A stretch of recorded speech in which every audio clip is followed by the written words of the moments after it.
Get hype everyone, since Marvel vs. Capcom is back in the spotlight.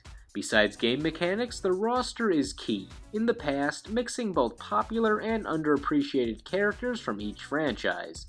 I'll have 2 videos on this topic, one for the Marvel side and one for the Capcom side, going over characters I would like to see in Marvel vs. Capcom Infinite. Some popular, some not so much. This, as you likely noticed, is the Marvel side of the game. And helping me in this video are Sam and AT from SoftwareAgentsCorp, who usually provide gameplay footage in my videos. This top 10 list needed a little bit of me. Not ego-driven, I'm just here to help. Alright. Hey, AT, continue the intro for me. You know, between all the Marvel and Capcom crossovers, we've covered a lot of the big Marvel franchises. Iron Man, X-Men, Spider-Man, even the Guardians of the Galaxy.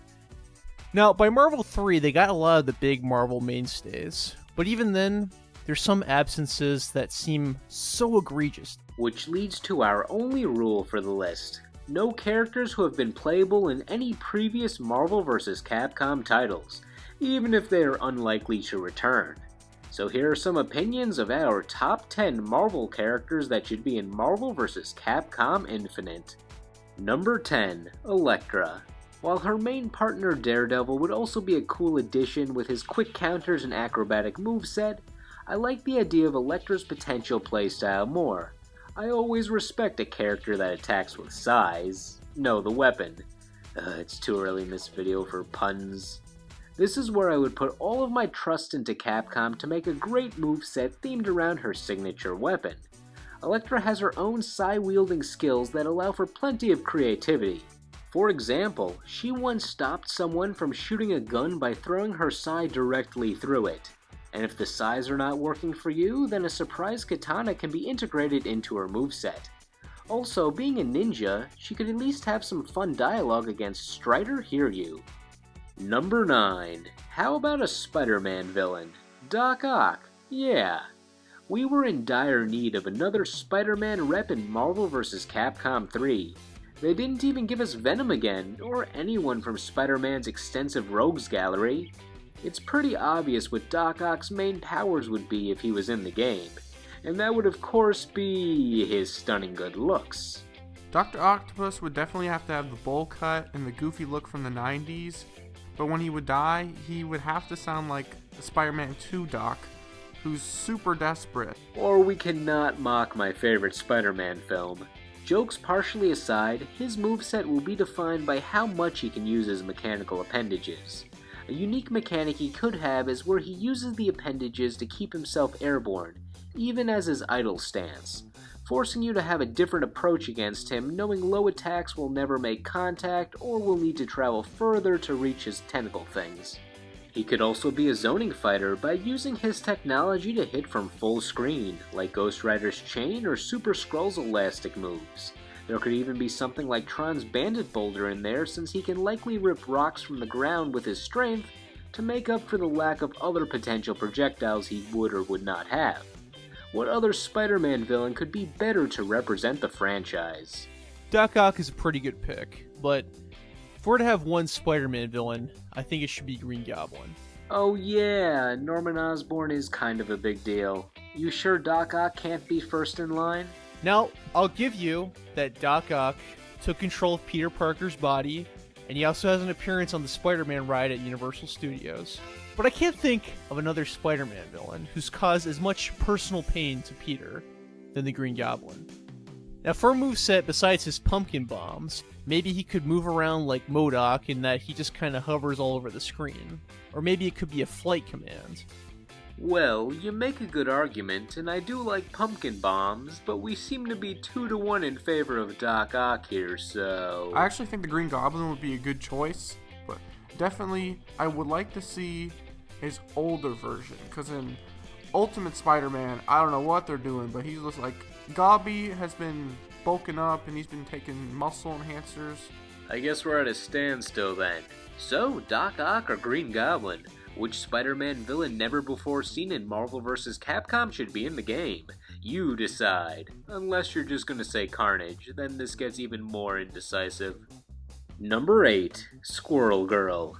On paper, she may sound like a lame or goofy choice, and the latter of that is not entirely wrong, but she's the type of character the MVC franchise loves to surprise us with, as in sort of a joke character, but not completely. Across the series titles, we've seen characters like Anita, Norimaro, Roll, Servbot, Phoenix Wright, and the weirdly threatening MODOK.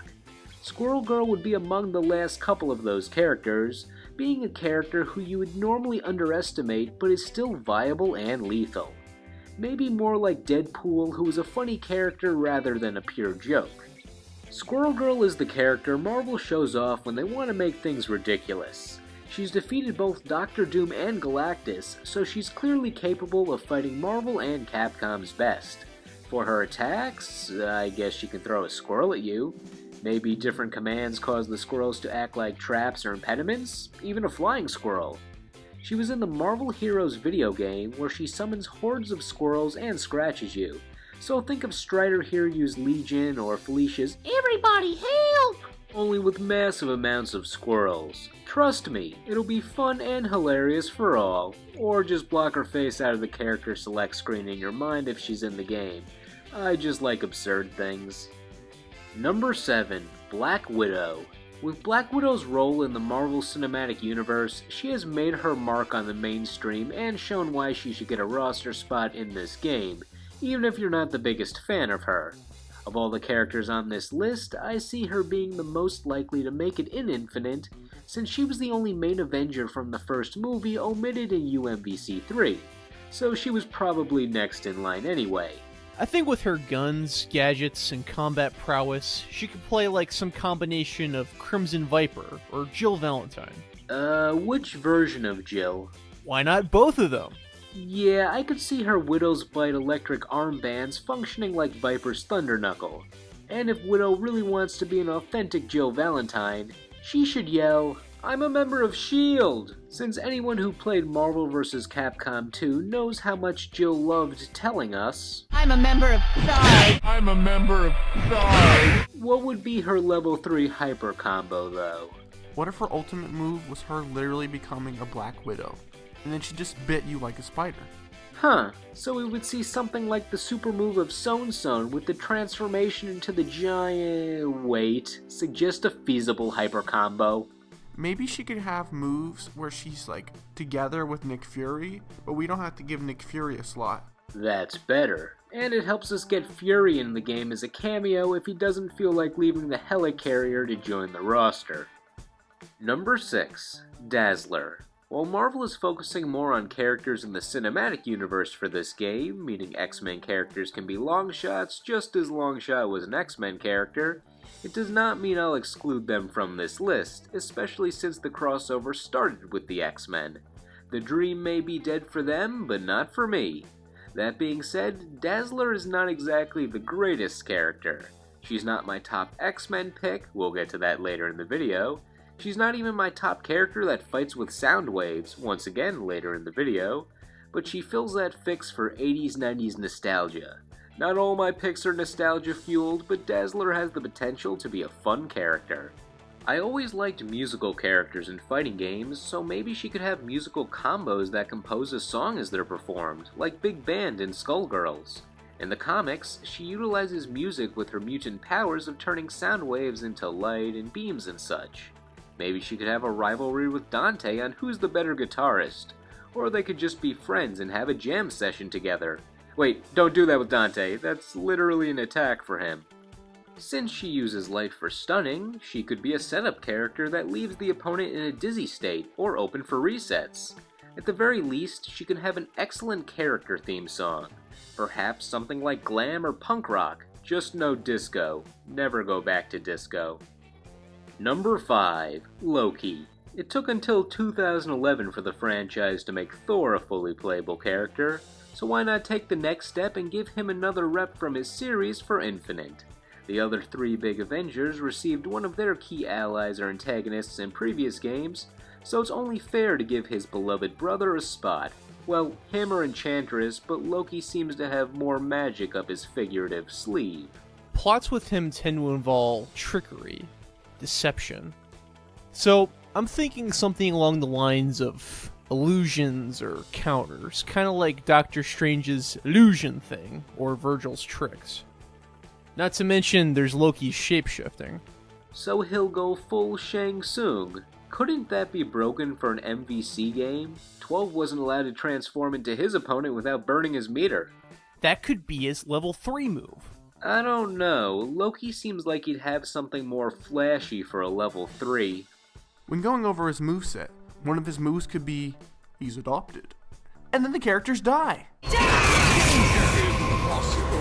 Maybe something a bit less broken. We all know Virgil's the only brother in this crossover who's allowed to stand in place and watch his opponent die after activating his hyper combo. Now, according to one of our viewers, there was a comic storyline in the 80s where that punk Loki turned Thor into a frog. I like the potential in that power. He could have a move that subtly brings back that Anacharis attack where he turns his opponent into a doll or small animal, only this time just being a frog. Basically, as any Magic user has shown us in Marvel vs. Capcom, there are near countless possibilities for movesets. Number 4. Black Bolt. Let's add some Inhumans to the mix. Black Bolt fights with all sorts of sound-based attacks by yelling and screaming. It's less soothing than Dazzler, but immensely more powerful. I don't know if Black Bolt is suitable for a fighting game. What's wrong with him? He's awesome. Now, one of the issues I take with Black Bolt being a playable character is, first off, he's too powerful. If you know anything about his voice, it can destroy planets. It just seems a little bit too big for this game. That's what makes him potentially fun. Capcom will balance him. We've seen non-final boss Thanos playable in the past, and he wasn't even overpowered. But it was the 90s. Standards were lower back then. Things are different now. Come on! Even in Ultimate they ignored power differentials for the sake of fairness. We had magically strong characters like Dormammu on the roster. Dormammu's strength depends on the dimension. Welcome to my realm. Fine. Then which Inhuman do you feel would not need to be drastically underpowered for the sake of balance and fun? If we're gonna pick one Inhuman, I'd probably go with Medusa. Well, I have declared her to be one of the best hair manipulators, but she would probably have similar attacks to my proposed Doc Ock moveset. I see her having loads of long-distance whipping and grabbing attacks with her hair tendrils. While I do like hair-based moves and her potential playstyle, I feel Black Bolt is more likely to bring moves we have not seen in the franchise before. Well, MrTopTenList, you might have me in the moveset department, but here's something Medusa has that Black Bolt doesn't. She's a team player. Unlike Black Bolt, Medusa's been a member of the Fantastic Four, the Frightful Four, and the all-female Avengers faction, the A-Force, so she knows how to work with people. Huh. Teamwork is important in a game where you have a partner. I may propose we pull out a why not both here. Can't we just combine these characters into one so we don't have a tie for number 4? So sonic screams and hair manipulation. Well, I guess we want Sindel for Marvel vs. Capcom Infinite. Number 3. Falcon. While Falcon himself would have a good moveset, he has a Falcon buddy named Redwing that fights alongside him in the comics, so there are lots of potential setup options you can do with that. I think of Firebrand's little buddy level 3 in Ultimate, which was very annoying if you had to deal with him and the demon himself. If Redwing's accessible without meter, maybe something like MVC2 Jill when she had a bird. He could also be part of more traditional zoning tactics with feathers in all directions that function like Storm Owl and Mega Man X4. Maybe even something like Summoner Quan Chi in Mortal Kombat X with his bat that could mix up the opponent. And if Falcon fighting with a Falcon is too corny for you, they could use that idea from the Marvel Cinematic Universe, where Redwing is a drone. To go back to Mortal Kombat X, Robo Redwing could function like Sonya's drone that had timed usage, making certain projectiles and traps accessible. For Falcon himself, I'm sure there are some other moves you can give him. Whatever we do, the Falcon has to be just like how he is in Winter Soldier. There's got to be a lot of guns and spinning like the movies. And I think he needs to reference him drinking orange juice, because that was my favorite moment in the Winter Soldier. Normally I would shoot down the juice idea, but Frank West showed us how to weaponize beverages in the last game, so I'll allow it. Number 2. Emma Frost. We've seen many of the main X-Men throughout the Marvel vs. Capcom series, but Emma Frost is a mainstay of the X-Men franchise that never graced the roster. The good old White Witch. The White Queen. The White Queen welcomes you. The good old Scarlet Queen.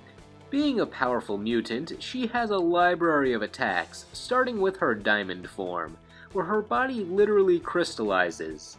This has the potential to make a full moveset on its own. However, considering she breaks this form open in certain situations, it probably should only be accessible with meter. So I'm thinking something like any of the power-up hyper combos. Perhaps even increasing defense or reducing chip damage that she takes, all while powering up her moves. The form itself is impervious to heat, cold, and certain types of weapons, so it could function like Shenko's hyper combo move that eliminates stun when hit. For her basic attacks, she's a master of telepathy, so there's plenty you can do with that. And she has Frost in her last name, so, I don't know, sounds like it's good for ice powers. Now, the Frost in Emma Frost's name is not a reference to ice powers, because she doesn't have any. It's actually a reference to the fact that she's an ice, she has an icy demeanor. She's got ice in her blood. She has a frosty personality.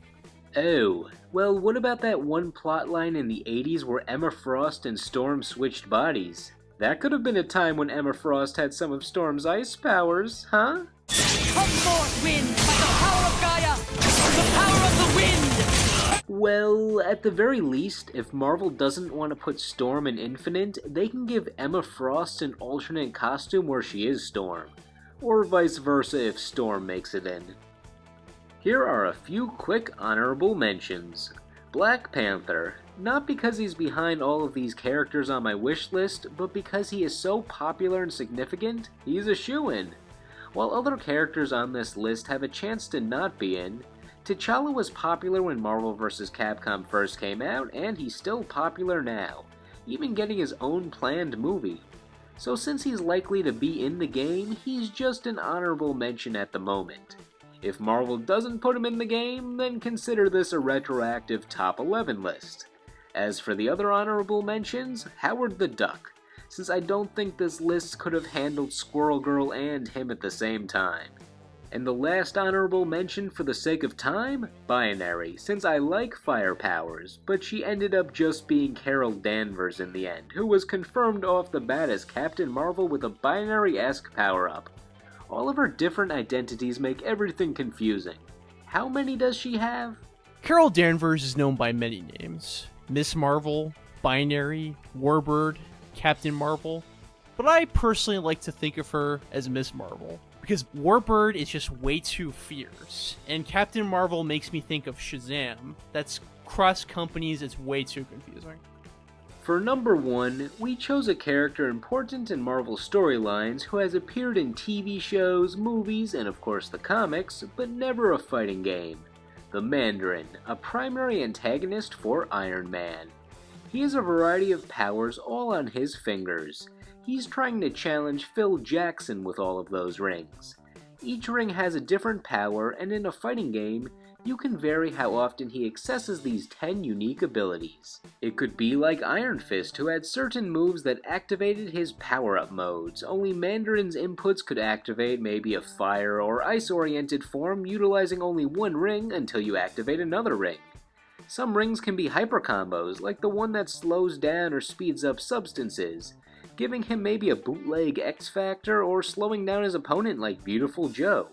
Or possibly he could be the only character with variations in the game, where he has a base moveset that's affected by which ring you choose to focus on when selecting him. Like you could choose his lightning ring as his primary tool before entering the match, which could add more hit stun to his physical attacks, or the psionic ring, which could give him more range on his projectiles. There are limitless possibilities with 10 unique powers at his disposal. As for his character design, there are lots to choose from. If you only know the Mandarin from one medium, he could look completely different from somewhere else. Kind of like Blofeld from James Bond, the Mandarin is one of those villains that's constantly being reinterpreted. Whether you know him as a demeaning racial caricature, a business tycoon, a guy in Ronin Warriors armor, a Green Goblin, Ben Kingsley, Guy Pearce, Iron Man's arch nemesis is usually plotting in the shadows and up to no good. Overall, the Mandarin has the potential for a widely varied moveset and would give Capcom plenty to work with, making him our number one Marvel character we'd like to see in Marvel vs. Capcom Infinite, at least of the characters that haven't already been in the crossovers before. So what did you think? Which Marvel characters do you think should be in Marvel vs. Capcom Infinite, returning or new to the crossover? Let us know in the comments. Could my Black Panther bold prediction end up being like my Sakura prediction in my Street Fighter V wishlist video? Speaking of Capcom fighters, with such a big topic, stay tuned for my video on the Capcom side of the game. Or maybe it's already out depending on when you're watching this. If it is, you'll find it on my channel or the screen somewhere. Otherwise, I have other maybe entertaining videos, and so do my co-hosts and footage guys over at SoftwareAgentsCorp, who do gaming reviews. Or you can just go and enjoy this lovely day. Anyway, see you all in the Capcom video.